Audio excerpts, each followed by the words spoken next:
Okay, so I got a AZDOME, I don't know how to pronounce the name, AZDOME dash cam, and I thought I would show you some clips of it in use. So it is a 4K, in quote marks, camera. The resolution is 288 80, 2880, Jesus, by 2160, and I have it set to the highest filming speed, which is 24p. And all in all, it's a nice camera. It has GPS speed and location and date, time. You know, it's a nice camera. The resolution does seem a little off, and the image quality, if you punch in, is a little poor, but definitely nothing to argue about.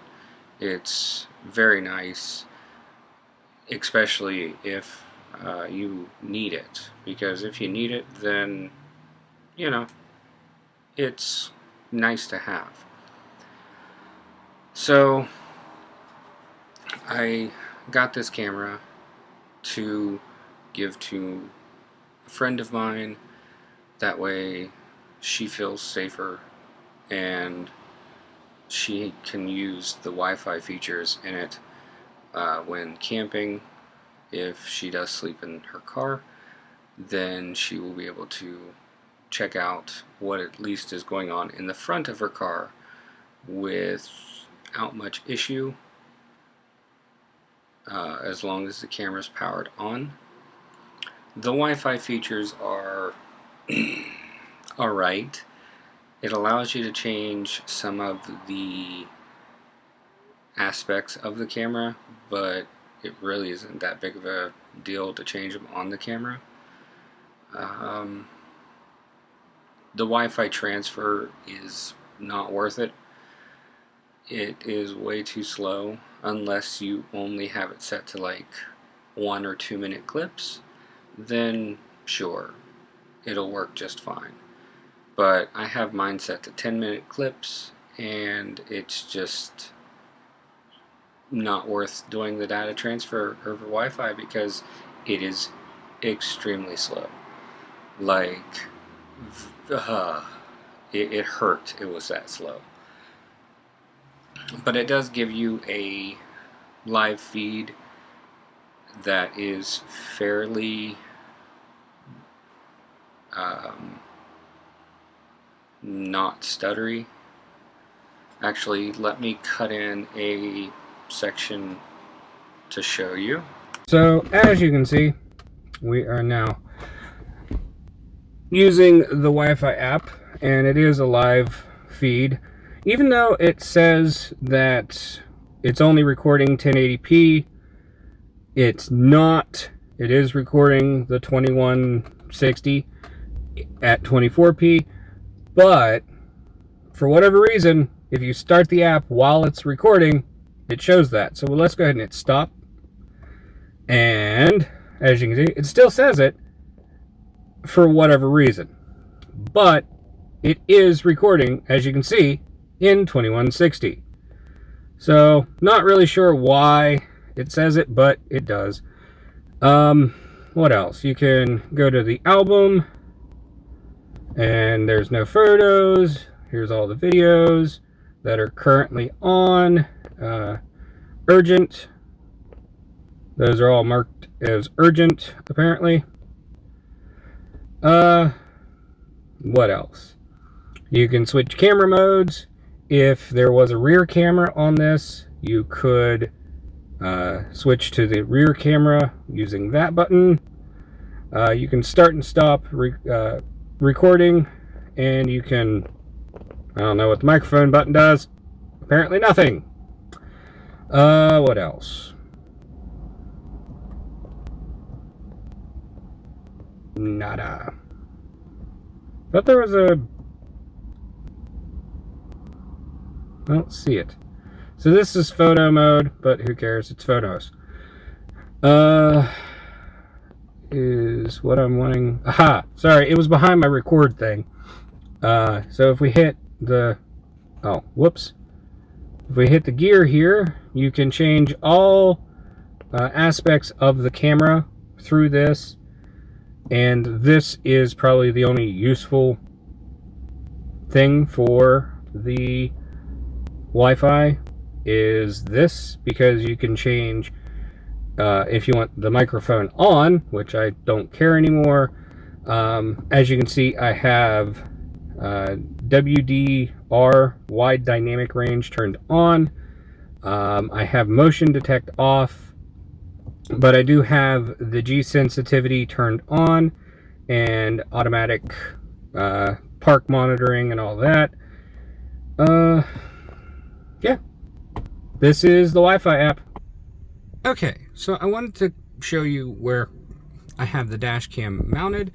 So from where I'm sitting, you can, well, I can only see that much of the dash cam, but normally I have a parking pass up here blocking that. Anyways, the mount is quite nice. It is just a rotate, and it seals the little gasket that it has.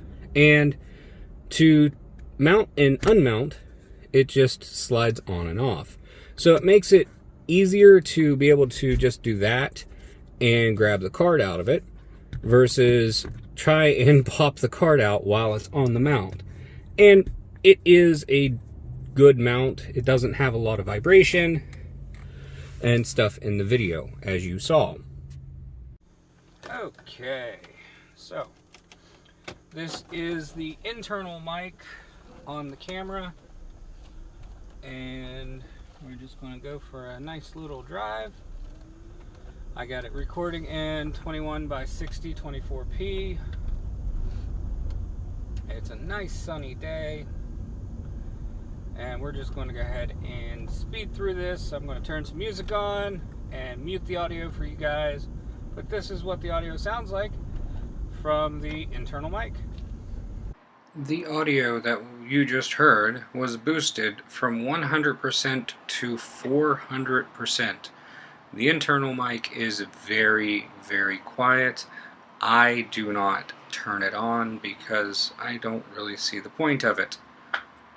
Okay, so as far as this dash cam goes, I do like it. I do see me continuing to use it. It's a nice thing to have. I actually will probably be ordering another one to put in my car, but all in all, it's worth buying a dash cam just to have it for security. So far, I haven't caught anybody bumping my car or anything like that. The cheese sensor is so sensitive. It turns on when the wind blows too hard. So I could turn down the sensitivity some, but it's not really that big of a deal. And I'm going to leave you with some other clips here, checking out some different daytime qualities. They always say the third time is the charm when it comes to doing anything, so let's see if this clip works. Anyways, you saw the license plate there, and you could definitely read it. I chose this clip mainly because it was overcast and there is a lot of highlights and lowlights constant changing, so you can see the white balance change and everything like that. Not terrible. And here in a second I'm going to punch in again when we're moving to try and see if we can make out the license plate number. And guess what? You really can't. at all, but it is what it is. So, I mean, it could be worse. You could not have a dash cam. Okay, so similar to last shot, here is the license plate number of the vehicle in front of me, and you can kind of read it. It's definitely fuzzy, but it is what it is. And I'm just going to leave you with a couple minutes of me driving at night, just so you can see what it looks like.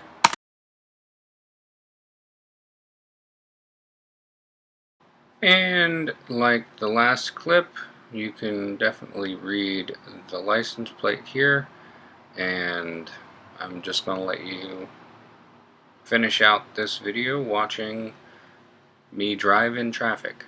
So thank you so much for watching. If you like the video, hit the like button, and as always, check the links down below to where to buy this camera. They are affiliated links, so anything you buy helps me out. And thank you.